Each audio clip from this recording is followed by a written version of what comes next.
நான் உங்கள் ஃப்ரெண்ட் சமையல் விஜய் பேசுகிறேன். இன்றைக்கி நம்ம ரசகுல்லா எப்படி செய்யுதுன்னு பார்க்கலாம் வாங்க.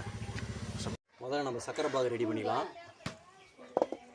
அடுப்பு பற்ற வச்சு பானையில் வச்சுட்டு முதல்ல கொஞ்சமாக தண்ணி ஊற்றி கொதிக்க வச்சுக்கலாம். இந்த தண்ணி கொதி வர வரைக்கும் கொஞ்சம் வெயிட் பண்ணலாம். ஒரு 3 ஏலக்காய் போட்டு நல்லா கொதிக்க வச்சிடலாம். தண்ணி கொதி வந்துச்சு. இதில் கொஞ்சம் சக்கரை கொட்டி பாகு ரெடி பண்ணிக்கலாம்.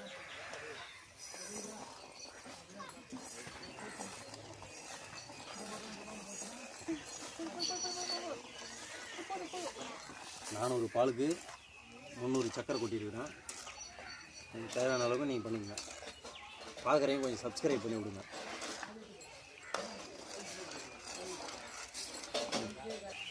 பாருங்க பாகு ரெடி ஆயிடுச்சு.